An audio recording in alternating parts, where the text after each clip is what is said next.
Hi there everybody, welcome back to IndyCar on Friday the 17th of May, and we are now into literally the Ides of May, the last dog days of Mrs May's regime as Prime Minister. It's almost sad, I almost feel sorry for Mrs May that she has single-handedly constructed a deal with the European Union which nobody in the UK can stomach. And no matter how many times she puts it before Parliament for a vote, nobody still wants it. It seems from watching all of the TV coverage, reading everything that's been written recently about the situation, that the talks with the Labour Party were always destined to fail. It was another exercise in treading water while we wait for the clock to run down.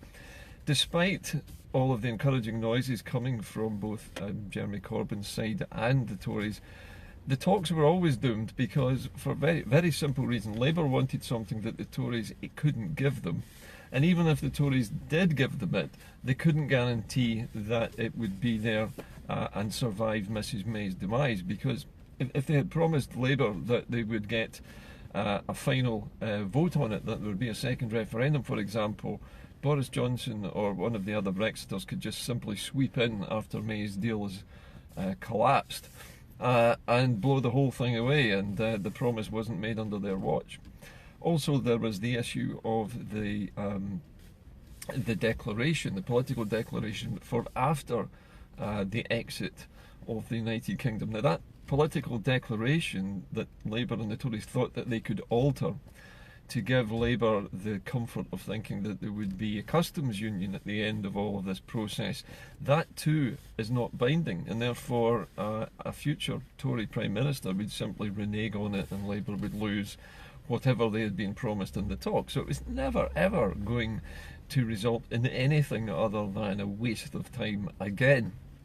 Now we're hearing that there's a date of, I think it's the 31st of July being given as a date for further votes to eliminate other options. Now, the thing is, there are no other options really on the table. This is all time wasting, and it's giving the MPs something to argue about and to do while the time passes on the way up to Halloween. But basically at Halloween, we boil it down to two things, because by that time Mrs May will be gone, because we now know that her deal cannot possibly pass in Parliament because the talks with Labour have failed.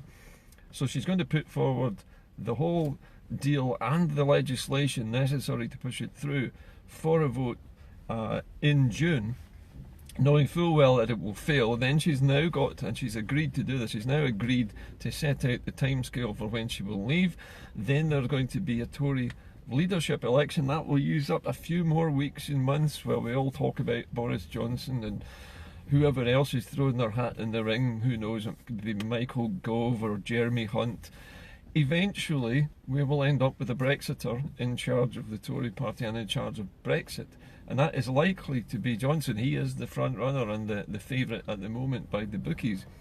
So no matter what happens, by the time we get to the 31st of October, the clock will have run down and we will either be thrown out without a deal, which is the most likely outcome in my opinion, or there will be a final panicky vote on whether to repeal whether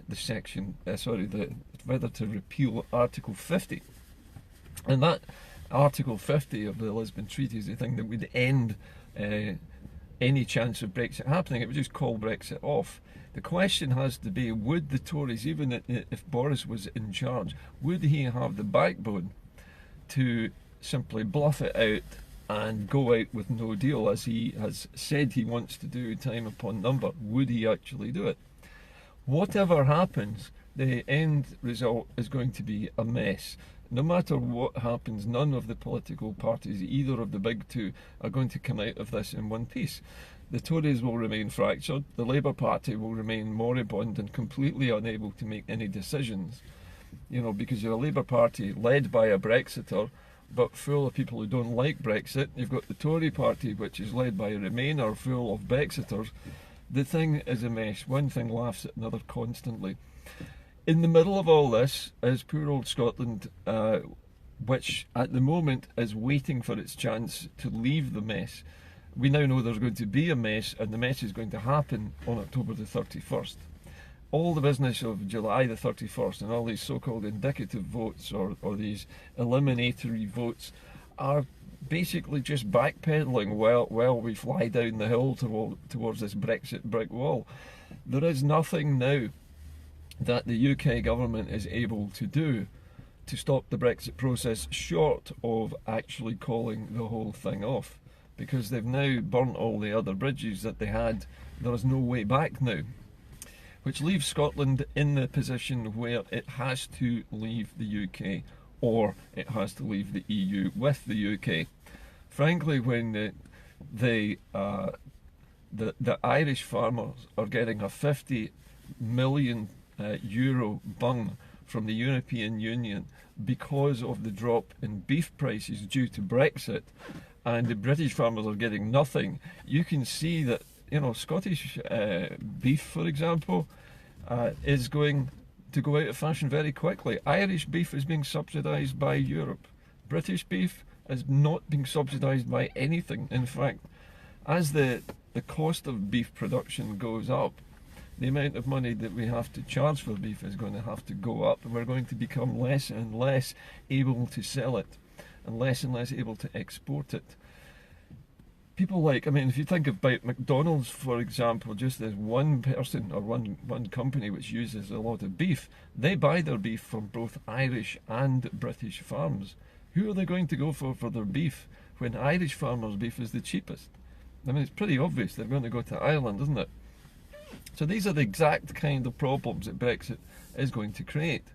We've had the boss of EasyJet on the radio and the television this morning saying that most of EasyJet is now registered in Europe, and most of its pilots have now had to change their flying registrations and their pilots' licenses to European countries in order that that airline can simply still operate in and out of Europe. It's had to become a European airline. It's no longer part of the British group of industries and airlines here. It can't be, because they've said all along, and this is interesting, I think, that the airlines are treating it as though Brexit has already happened on the 29th of March.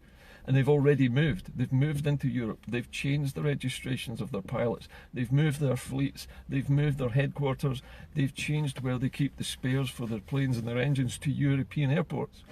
It's already happened. It's actually too late now to undo it. The toothpaste is out of the Brexit tube now. So no matter what happens, Scotland really has to have a referendum on independence. And in my own opinion, and I've said this I don't know how many times, it has to be before Brexit happens. Because if it isn't before Brexit happens, we know that an idiot like Boris Johnson, who has absolutely no love for Scotland whatsoever, will very quickly move to disempower the Holyrood Parliament and to disenfranchise us from voting for it. He will just centralise power as soon as he can. I mean, it's the first thing he would do, is to shut down all forms of devolution almost overnight. And if the SNP think this is not going to happen, they're kidding themselves. They think that can't be done. They think that the British government will not invent a whole lot of new laws to make it happen. I'm pretty sure they will.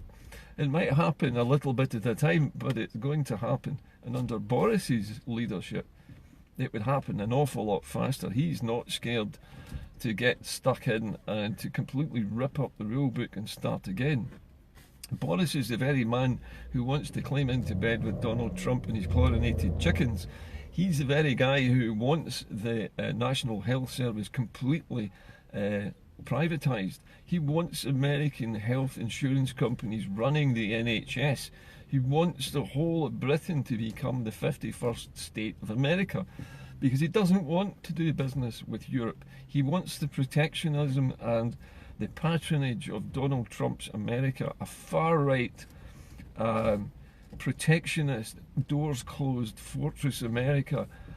And this is what Britain's future is to be, as a Brexited country with no connections to Europe and no trade deals with Europe of any kind. That's the future which lies in wait for Scotland. And don't be under any illusions, our NHS is not protected. Our NHS is entirely vulnerable to cuts in public spending over the border. If they cut public spending on health in England, we get a corresponding cut here.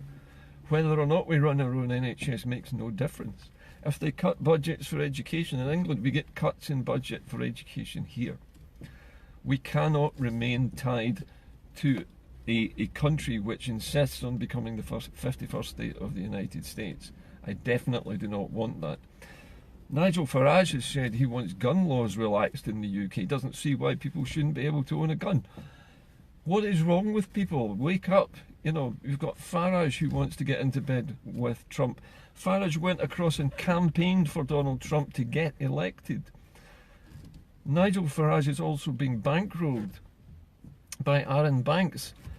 Farage claimed that he was bankrupt and there was no money in politics, and yet he's got millions of pounds worth of help from somewhere to set up his Brexit party. Where do you think it's coming from? It's not coming from his own pocket.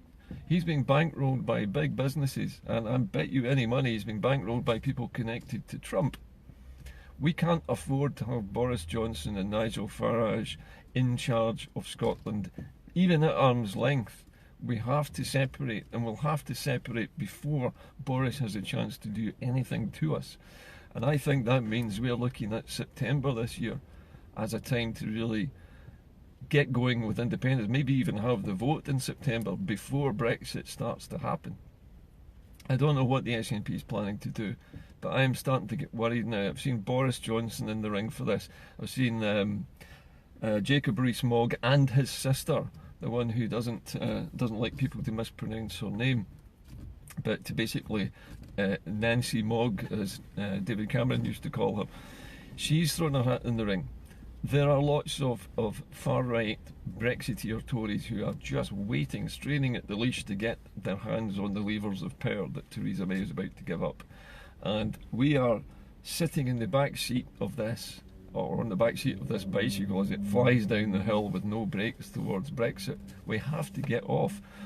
And I don't know how long it's going to take for the SNP to decide a date for our leaving the UK, but frankly I don't think we can afford the niceties of a Section 30 order if Boris Johnson is in charge. I think we'll have to act an awful lot faster than people think. Anyway, that's it for today. I'll see you tomorrow. I've got to go back to work, but there'll be more from... sorry, I was going to say I'll see you tomorrow. Tomorrow's Saturday. I'll see you on Sunday. Okay, bye-bye for now.